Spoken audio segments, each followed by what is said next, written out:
হাম নিজে কিন্তু মৃত্যুর কারণ ঘটায় না, কারণ হাম একটা ভাইরাসের অসুখ এবং সে নিজের মৃত্যু ঘটাবার ঘটনা তার সুযোগ নেই। এটা জটিলতার দিকে যখনই যাবে তখনই সেটা মৃত্যুর কারণ হতে পারে। ধন্যবাদ ডক্টর পাভেল। সেটা হচ্ছে যে হাম প্রথম কথা হলো যে আমাদের দেশে হওয়ার কথা ছিল না। এই বছরে কিন্তু আমাদের দেশটাকে হাম মুক্ত ঘোষণা করার একটা প্রস্তুতির জায়গাতে আমাদের ঠিক সে বছরই আবার ফিরে আসলো। এবং সেটার কারণ ছিল যে হামের ভ্যাকসিনেশন প্রোগ্রাম, যেটা প্রতিরোধ দেওয়ার কথা। আসলে তো হাম হোক এটা তো আমরা কেউ চাই না, সুতরাং হাম যেন না হয় তার জন্য ভ্যাকসিনেশন করা, টিকা দেওয়া, এই প্রোগ্রামটা চলছিল। যে কোনো কারণেই হোক গত 2 বছরে এই টিকাদান প্রোগ্রামটার ভেতরে খুব একটা শ্লথগতি দেখা যায় এবং আমরা সেই টার্গেট যেটা ছিল সেটা বোধহয় অর্জিত হয় নাই। এর বাইরেও কিছু কথা আছে যেগুলো হয়তো যদি সময় থাকে তাহলে আমি কথাগুলো একটু একটু করে বলতে চাই। সেটা হলো যে এই হাম নিজে কিন্তু একটা ভাইরাসের রোগ, এটা ভাইরাসজনিত অসুখ। তো ভাইরাসের তো এগেনস্টে কোনো ওষুধপত্র লাগে না। এটাতে ভাইরাসে জ্বর হয়, জ্বর হলে আমরা কিছুটা প্যারাসিটামল জাতের ওষুধ দিই যাতে জ্বরটা কমে যায়।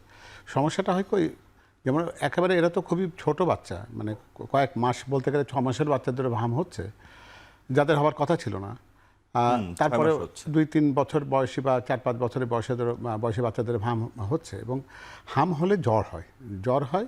সেই জ্বরটাকে যদি ঠিক মতো আমরা যদি ম্যানেজ করতে না পারি, তো জ্বরের সাথে কী হয়, জ্বর কমে যাওয়ার সময় গা ঘেমে যায়, ঠান্ডা লাগে।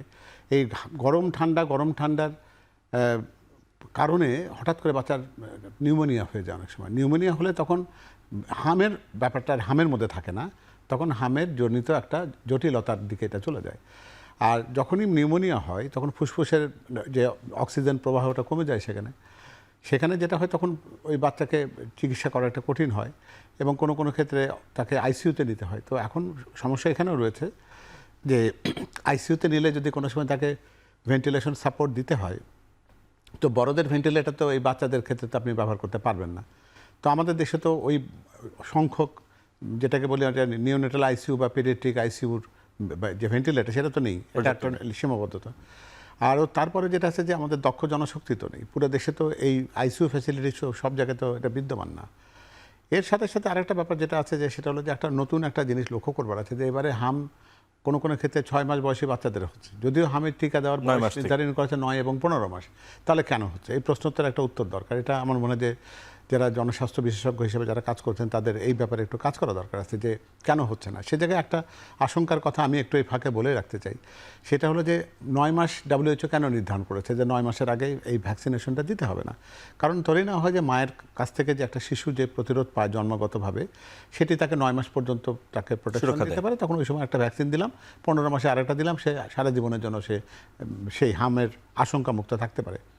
এরকম কি কোথাও হচ্ছে কিনা যে মাতৃদুগ্ধ যেটা এই ইমিউনিটিটা শিশুকে সরবরাহ করে, সেক্ষেত্রে কোনো ঘাটতি বা গাফিলতি হচ্ছে কিনা, সেটা অনেক কারণে হতে পারে। মা হয়তো কর্মজীবী, তার জন্য এটা হয়তো উনি পারছেন না, অথবা অনেক কারণেই আছে যে কিছু আমাদের সামাজিক কাস্টমস অনুযায়ী অনেকে হয়তো মনে করেন যে এটা করালে তার অন্যরকম ইচ্ছা আছে, এটা হয় না। তো সে কারণে হ্যাঁ, আবার বিশেষজ্ঞরা তো বলেছেন অপুষ্টি এই সমস্যাকে ট্রিগার করেছে। অবশ্যই অপুষ্টির কারণে তো অপুষ্টি তো প্রতিরোধের সবচেয়ে বড় জায়গা যেটা অপুষ্টিহীনতা, সেটাকে আগা মানে, কিন্তু 6 মাসের মাথায় আসার ব্যাপারটিকে তো অন্যভাবে একটু বিবেচনা করতে হবে। যে WHO তো 6 মাসে ভ্যাকসিন দিতে বলছে না, ওরা তো 9 মাসে করেছিল। যার জন্য সরকার যে সিদ্ধান্তটি নিয়েছে এটা গুরুত্বপূর্ণ অত্যন্ত। সেটা হলো যে 5 বছর নিচে যত বয়সী যত বাচ্চা আছে, প্রায় 2 কোটি মতন, তাদের প্রত্যেকে 1 মাসের মধ্যে ভ্যাকসিনেট করা।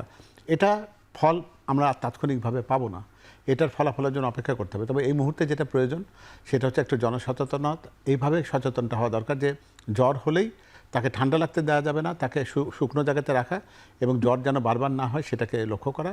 ঘেমে গেলে ভালো করে তাকে মুছে দেওয়া, তাকে একটা শুকনো বা একটা আর্দ্রতাহীন একটা জায়গাতে রাখা। যখন দেখা যাবে যে জ্বরটা কমছে না, তখন চিকিৎসকের কাছে যাওয়া। উনি যেন প্রাথমিক পর্যায়ে নিউমোনিয়ার চিকিৎসাটা করতে পারেন জটিল হওয়ার আগে। স্বাস্থ্য দপ্তর কি সর্বশক্তি দিয়ে নেমেছে? কারণ অনেক সময় দেখা যাচ্ছে তাদের কাছে মনে হয় যে ডিলে মানে হয়তো এটা কমে যাবে, বলা হচ্ছে যে অ্যান্টিবডি তৈরি হতে সময় লাগবে বা ভ্যাকসিনেশনের সুফল পেতে 3 সপ্তাহ সময় বা 4 সপ্তাহ সময় লাগবে। ভ্যাকসিন হামের প্রাদুর্ভাব কমাবার কোনো ব্যবস্থা না, আপনি কমবে, আমরা কি সেই অপেক্ষায়? যারা বলছেন যে 1 মাসের মধ্যে কমে যাবে, তারা হয়তো ধরে নিচ্ছেন যে ন্যাচারালি যে কোনো একটা অসুখে তো একটা ডিক্লাইনিং ফেজ আছে, এটা করোনাও কমে গেছিলো একসময়, ঠিক সেরকমই হাম একটা সাময়িক সময়ের প্রাদুর্ভাব হিসেবে এসছে, আস্তে আস্তে কমে যাবে। কিন্তু যেটা পারবো না আমরা, যে শিশুরা হারিয়ে গেছে তাদেরকে ফেরত আনতে পারবো না। প্রতিদিন আগামীকাল যারা যাবে তাদের বা তাদের জন্য পরশুদিন যারা তাদের জন্য যাচ্ছে, ওই কথাটি প্রযোজ্য যে আমাদের এই সচেতনতাটা দরকার, যেন হাম যেন নিউমোনিয়া পর্যায়ে যেন না যায়, বা নিউমোনিয়া পর্যায়ে গেলেও যেন প্রাথমিক নিউমোনিয়াতে তাকে যেন নির্মূল করা যায়।